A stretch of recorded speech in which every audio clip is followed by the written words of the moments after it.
안녕하세요. 좋은 아침입니다. 오늘은 민수기 19장에서 21장까지입니다. 자, 19장을 읽다 보면 뭐랄까 갑자기 분위기가 바뀐 것처럼 느껴지거든요. 반역 사건 이후 다시 규례가 등장하기 때문인데요. 그래서 우리는 이런 질문을 하게 될 것 같아요. 뭐랄까 왜 하나님은 지금 이 시점에서 이 규례를 주시는 거지? 라는 생각을 할 수 있는데 그 답은 아주 분명합니다. 거룩함 없이는 하나님과 함께 살아갈 수 없기 때문인 거예요. 민수기 19장은 특별히 죽음으로 인한 부정을 어떻게 정결하게 할 것인가를 다루고 있는데요. 하나님은 붉은 암송아지 한 마리를 가져오라고 하세요. 물론 이 암송아지는 흠이 없어야 했죠. 그리고 한 번도 멍에를 매지 않은 것이어야 했습니다. 그리고 이 암송아지를 진영 밖에서 잡아서 불태운 뒤 그 죄를 모아두었다가 정결 예식에 사용하게 하시는 거예요. 왜 이런 독특한 방법을 주셨을까라는 생각이 드는데 성경에서 죽음은 그 죄의 결과를 상징하잖아요. 그래서 시체를 만진 사람은 부정한 자로 여겼죠. 자, 하지만 광야 생활을 생각해 보십시오, 여러분. 수많은 사람들이 죽어가던 그 환경 속에서 죽음을 완전히 피하며 사는 것은 불가능합니다. 그렇죠? 자, 즉 하나님은 이렇게 말씀하시는 거예요. 너희는 죄와 죽음이 가득한 세상 속에 살고 있지만 그 부정함 속에 그대로 머물러 있어서는 안 된다. 그래서 정결의 길을 열어주신 거죠. 자, 그런데 여기서 아주 중요한 장면이 등장합니다. 부정을 씻기 위해 사용된 재는 이미 죽은 재물에서 나온 거라는 거예요. 죽음을 통해 오히려 정결이 이루어지는 어떻게 보면 역설적으로 보이지 않습니까? 자, 근데 이 장면은 훗날 우리를 위해 죽으신 예수 그리스도를 자연스럽게 떠올리게 합니다. 예수님의 죽음이 우리의 죄를 씻는 길이 되었기 때문이지 않습니까? 또 하나 주목해야 할 사실이 있어요. 이 정결 예식은 진영 밖에서 이루어졌거든요. 히브리서에서는 바로 이 장면을 연결하면서 이렇게 얘기하는데요.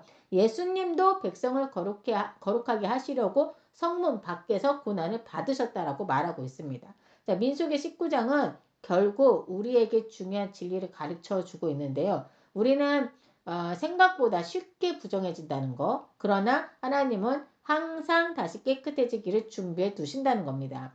자, 그렇다면 오늘을 살아가는 우리는 이 말씀을 어떻게 받아들이면 좋을까? 우리는 시체를 만지지는 않죠. 우리가 뭐 시체를 만질 일은 거의 없지 않습니까? 내 시체를 만지지는 않지만 죄와 타협하고 세상의 가치관에 물들고 하나님 없이 살아가려는 그런 선택을 할 때가 사실은 많다는 겁니다. 그럴 때 이런 말씀들을 좀 우리가 기억해야 한다는 거죠.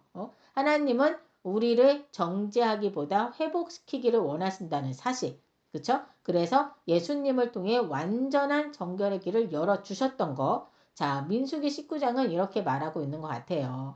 죄와 죽음이 가득한 세상 속에서도 너희는 거룩함을 포기하지 말아라. 그리고 동시에 들려옵니다. 내가 너희를 깨끗하게 할 길을 이미 준비해 두었다. 오늘도 우리를 정결케 하시는 하나님을 의지하면서 거룩함을 향해 살아가는 우리가 되기를 바랍니다. 자, 이제 민수기 20장을 넘어갈게요. 민수기 20장에서는 두 사람의 죽음과 한 가지 중요한 사건이 발생합니다.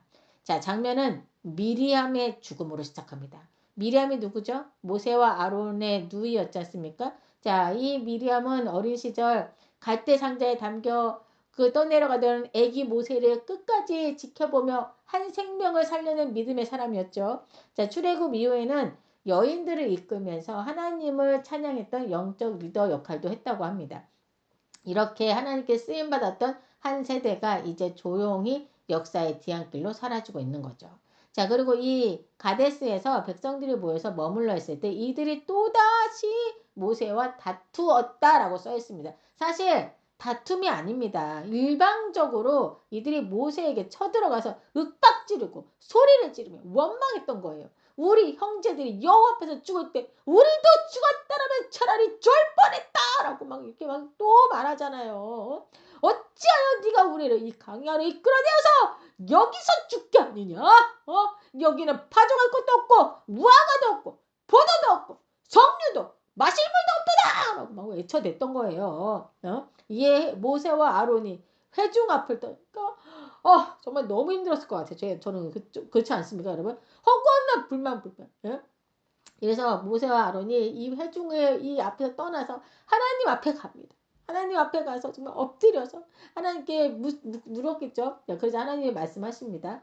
지팡이를 들고 회중을 모아라. 그리고 반석에게 명령하여 물을 내라. 이렇게 얘기하신 거예요. 자, 하나님께서 뭐라고 했다고요? 지팡이를 들고 회중을 모아라. 그리고 반석에게 명령하여 물을 내라. 자, 여러분 제가 두 번 읽었죠? 왜 그런지 아세요? 여기 중요한 변화가 있어요. 여기에 뭐가 있냐? 과거에는 반석을 치라고 하셨거든요. 근데 이번에는 반석에게 명령해서 말하라고 하셨다는 점이에요. 자, 근데 모세가 백성 앞에 씁니다. 이 하나님의 말씀을 듣고 백성들을 다 모았겠죠? 그 백성 앞에 서요. 단호하게 얘기합니다. 반역한 너희여, 우리가 너희를 위하여 이 반석에서 물을 내려! 이렇게 얘기한 거예요. 그리고는 들고 있던 지팡이로 반석을 두 번 세게 쫙 내리친 거죠. 그러자 많은 물이 팍 솟아나가지고 그 물로 인해서 회중과 짐승들은 물을 마실 수 있게 됩니다. 자, 근데 여러분 여기에서 우리 하나님은 모세와 아론에게 이렇게 선언하십니다. 너희가 나를 믿지 아니하고 내 거룩함을 나타내지 않았도다. 그러므로 너희는 이 백성을 약속의 땅으로 인도하지 못할 것이다. 진짜 이게 오늘 큰일 난 겁니다. 큰일 난 거예요. 모세의 삶에 있어서 가장 뼈아픈 실수가 있다면 바로 오늘 민수기 20장에 나오는 무리바 물 사건입니다. 자, 이 사건으로 모세가 약속의 땅에 들어가지 못하게 돼요. 도대체 모세가 어떤 실수를 저질렀기에 이런 하나님의 엄중한 말씀을 듣게 되었을까요, 여러분? 뭘 실수했죠? 자, 모세의 문제는 단순히 반석을 친 행동이 아니었습니다. 아까 분명히 하나님께서 반석에게 명령하라고 했잖아요. 근데 반석을 쳤잖아요. 예? 그쵸? 자, 하나님의 방식이 아닌 자기 방식으로 순종했다는 거. 그리고 하나님이 하실 일을 마치 자신이 하는 것처럼 말하며 하나님의 거룩함을 가렸다는 겁니다. 아까 뭐라고 그랬어요? 우리가 너희를 위하여 이 반석에서 물을 내라 이랬죠.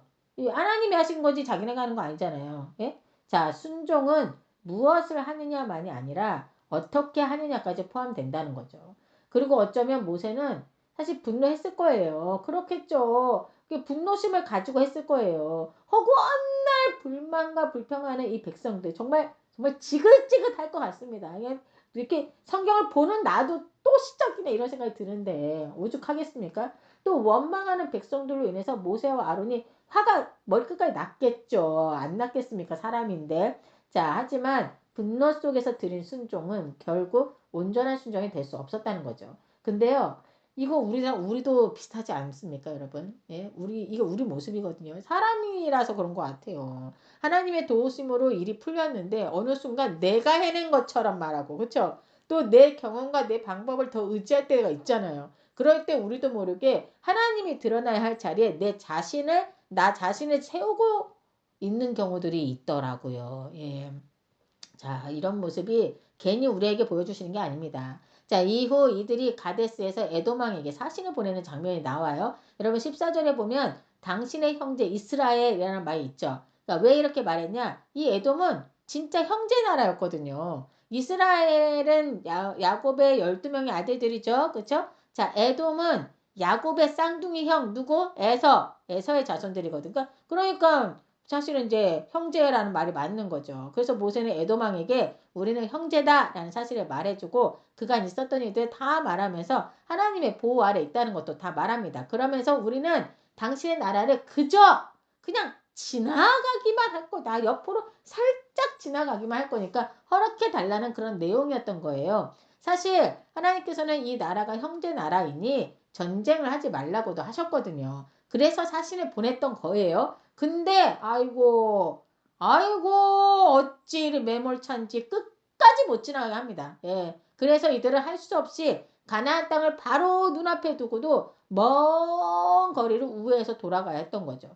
자, 그리고 곧 이어 또 한 장면이 등장합니다. 하나님께서 아론의 죽음을 준비하십니다. 자, 호르산에서 그의 제사장 옷이 아들 엘르아살에게 넘겨지고 아론은 그곳에서 생을 마감합니다. 예, 미리암에 이어 아론까지 예, 광야를 지나온 믿음의 1세대가 이렇게 막을 내리고 있는 거죠. 민수기 20장은 우리로 하여금 몇 가지를 생각하게 하는 것 같아요. 나는 하나님의 일을 하면서 정말 하나님을 드러내고 있는가? 아니면 나 자신을 드러내고 있는가? 그리고 순종은 경험으로 하는 것이 아니라 오늘 하나님이 주신 말씀대로 하는 것이라는 거죠. 작은 불순종처럼 보여도 하나님의 거룩함을 가리는 순간 그 영향은 결코 작지 않다는 겁니다. 오늘 우리 삶 속에서도 우리가 이걸 꼭 기억했으면 좋겠어요. 하나님의 방식까지 순종하는 거, 그것이 바로 믿음이라는 거. 자, 이제 21장으로 넘어가 볼게요. 21장에도 여러 이야기가 나오는데 여러 얘기가 나와요. 근데 저는 오늘 녹뱀 이야기에 좀 초점을 맞춰서 말씀을 드리고자 합니다. 자, 1절부터 3절까지는 여러분들이 가볍게 읽어보시고 4절부터 나오는 사건을 한번 볼게요. 성경만 읽어봐도 뭔 내용인지 너무 잘 이해가 되실 거예요. 자, 근데요. 한번 보세요. 1절에서 3절에서 나오는 가나안 사람 아람 왕이 이스라엘을 공격했어요. 그렇죠? 모든 상황 속에서도 이스라엘의 목소리를 들으시는 하나님의 모습이 잘 드러났죠. 늘 한결같으신 우리 하나님이시고 늘 한결같이 불만불평을 하는 이스라엘 백성의 모습이 바로 나옵니다. 자, 이들은 바로 앞 가나안 땅을 못 들어가고 우회해서 가게 되는 것도 열받았잖아요. 열 받았겠죠. 바로 코앞인데. 근데 4절에 보세요. 에돔 땅을 우회하려 하였다가 길로 말미암아 백성의 마음이 상하니라 라고 적혀있죠. 그러니까 그런데 거기다가 먹을 것도 없고 물도 없고 그리고 이제 이 하찮은 만나는 꼴도 보기 싫다 라고 하면서 불만을 터뜨리는 겁니다. 자, 5절에 명확하게 써있어요. 백성이 하나님과 모세를 향하여 원망하되 라고 써있죠. 그들의 그 한결같은 레파토리 뭡니까? 우리를 애굽에서 인도하여 내어 이 광야에서 죽게 하는 거! 맨날 이거잖아요. 예? 여러분 당연히 하나님께서 들으셨겠죠.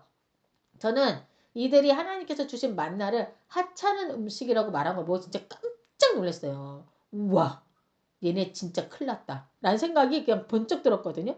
자, 그래서 하나님의 진노가 임했겠죠. 예. 자, 하나님의 진노로 불뱀을 백성들에게 보냅니다. 그래서 백성들을 물어 죽게 하시는 장면이 나와요. 자, 여기서 불뱀은 이 당시 광야에 살던 독사의 한 종류라고 합니다. 자, 그러자 이번에는 백성들이 자진해서 자신들이 하나님께 죄를 지었다고 먼저 회개하면서 자기들을 위해 하나님께 기도해달라고 모세에게 요청하는 모습이 나오더라고요. 자, 그러니까 어떻게 모세가 백성을 위해 기도하죠. 그렇죠?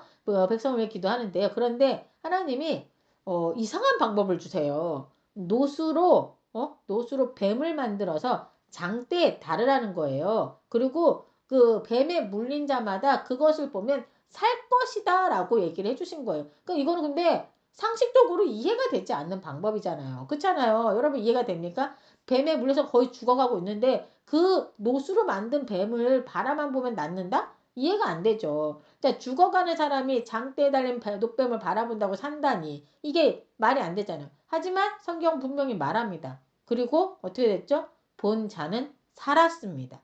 불뱀은 사단과 제 권세를 의미하고 놋은 심판을 의미한다고 해요. 장대 위에 달린 놋뱀은 심판받은 죄를 나타내는 거죠. 그래서 놋뱀이 십자가에 달린 예수 그리스도를 예표한다고 말하는 겁니다. 우리의 그 모든 죄를 다 짊어지시고 심판받으신 예수님, 불뱀에 물려 죽어가는 사람들이 고열로 알아 누워서 걷지도 못하는데 장대에 달린 그 노뱀을 보면 산다고 말하는 소리를 듣고 뭐라고 했겠어요? 헛소리 하지 말라라고 하지 않았겠어요? 내가 지금 이렇게 지금 치료를 하려주면 지금 그걸 쳐다보면 난데 말이 되는 소리냐 그러지 않았겠냐고요. 그렇죠? 하지만 진짜 그 말을 믿고 장대에 달린 노뱀을 본 사람들은 어떻게 했어요? 다 나았습니다. 살아났어요. 그렇죠? 자, 요한복음 3장에서 예수님께서 모세가 광야에 뱀을 든 것 같이 인자도 들려야 하리니 라고 말씀하시거든요.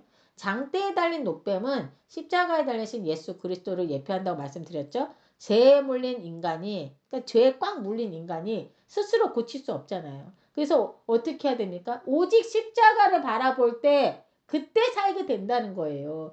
광야에서의 회복은 노력의 결과가 아니라 바라봄의 결과였다는 사실. 가나안 정탐을 갔던 2명은 하나님을 더 크게 바라봤고 나머지 10명은 그 현실 자체를 더 크게 바라봤던 것처럼 바라봄의 결과는 동일합니다, 여러분. 자, 여기서 제가 재밌는 얘기 하나 해드릴게요. 여러분, 세계보건기구 마크 한번 인터넷에 쳐보세요.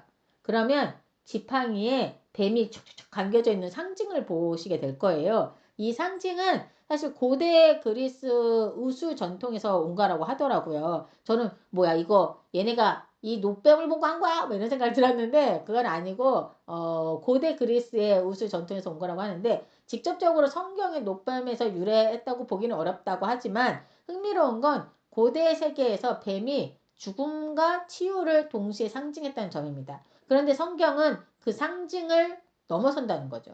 죽음의 상징이 들려 올라가 생명의 길이 되는 사건. 예? 그게 바로 뭐죠? 십자가의 그림자인 겁니다. 자, 이제 10절 이후부터 분위기가 바뀌는데요. 이스라엘은 다시 행진합니다. 예, 이제 요단 동편까지 도달하는데요. 아모리 왕 시온에게 길을 요청하지만 또 거절당합니다. 자, 시온은 그냥 거절만 한 게 아니야. 에돔은 거절했잖아요. 시온은 거절한 걸로 끝나지 않아. 군대를 다 이끌고 나서 전쟁을 하겠다는 거예요. 자, 그런데 이 시온이 어떤 왕이냐? 약한 왕이 아니에요. 이미 모압을 정복하고 그 땅을 빼앗을 만큼 다들 벌벌 떠는 그런 강력한 왕이었거든요. 그러니까 한마디로 그 지역의 패권자였던 거죠. 하지만 하나님이 함께 하시는데 함께 하시는 이 이스라엘을 어떻게 했겠어요? 당연히 시온을 무너뜨립니다. 여러분. 예? 이스라엘이 세서 이스라엘이 사람이 많아서 아닙니다. 하나님이 함께 하시기 때문에 이 시온을 무너뜨릴 수 있었던 거죠. 그의 모든 성읍과 땅을 다 차지합니다. 그래서 자, 이건 단순한 승리가 아니죠, 여러분. 가나안 정복의 첫 신호탄인 겁니다. 그리고 이어서 바산한 옥이 등장을 해요. 이 바산한 옥 역시 그 지역에서 세력을 자랑하던 강력한 왕이었어요. 그러니까 이 시온 왕하고요. 그다음 이 바산의 그 왕 옥 있죠. 이 두 사람이 굉장히 강력한 왕들이었던 것 같아요. 계속 이렇게 얘기가 나오더라고요. 이 두 사람을 무너뜨린 거에 대해서 사람들이 막 벌벌 떨고 막 이렇게 무서워하더라고, 두려워하더라고요. 그러니까 그만큼 이 두 왕이 굉장히 강력했던 거죠. 자, 이 옥도 자기 백성을 모두 거느리고 나와가지고 싸움을 걸어요. 그때 하나님이 이스라엘에게 말합니다. 두려워하지 말라. 내가 그를 너의 손에 넘기겠다. 자, 어땠을까요, 여러분? 하나님께서 분명히 이렇게 말씀하셨죠. 결과는 어떻게 돼요? 당연히 무너지죠. 예. 이 옥도 무너집니다. 강력한 두 왕이 연이어 무너진 거예요. 이 소식은 주변 나라들을 완전 긴장하게 만들었던 거죠. 시온과 옥이 무너졌다고? 그건 거의 불가능한 일이었기 때문이죠. 광야에서 불평하던 백성들이 이제는 강대국을 무너뜨리는 백성이 됐지 않습니까? 왜일까요? 노뱀 사건이 그 사이에 있었습니다, 여러분. 회개하고 바라보고 회복된 백성, 민수기 21장은 우리에게 주는 메시지가 뭐냐? 불평 속에 머물던 광야는 길어지고 십자가를 바라보면 길은 열린다라는 거예요. 여러분, 독에 물린 자가 산 것이 아니라 독에 물린 자가 바라본 자가 사는 겁니다. 바라본 자가. 그리고 회복된 백성은 강한 나라들도 두렵지 않게 됐던 거죠. 오늘 우리도 우리의 삶도 같은 것 같아요. 상황이 강한 것이 아니라 하나님이 함께 하시는 것이 승리의 기준이라는 거죠. 노뱀을 바라본 백성처럼 십자가를 바라보는 사람만이 다시 일어나 행진할 수 있는 겁니다. 이 시간 우리 함께 기도할게요. 거룩하신 하나님, 정결케 하시는 은혜를 주셨음에도 쉽게 불평하고 쉽게 교만해지는 우리를 봅니다. 무리바에서처럼 주님의 거룩함을 드러내기보다 우리 자신을 드러내려 했던 마음을 용서하여 주옵소서. 광야에서 불뱀에 몰린 백성처럼 죄에 물린 우리를 살리시기 위해 십자가를 높이 드신 주님을 바라봅니다. 상황이 아니라 십자가를 바라보게 하시고 두려움이 아니라 함께 하시는 하나님을 의지하게 하옵소서. 회개하고 바라보고 다시 일어나 믿음으로 행진하는 삶이 살아가는 저희가 되도록 함께하여 주실 줄 믿으며 이 모든 말씀 우리 주 예수 그리스도 이름으로 기도드립니다. 아멘.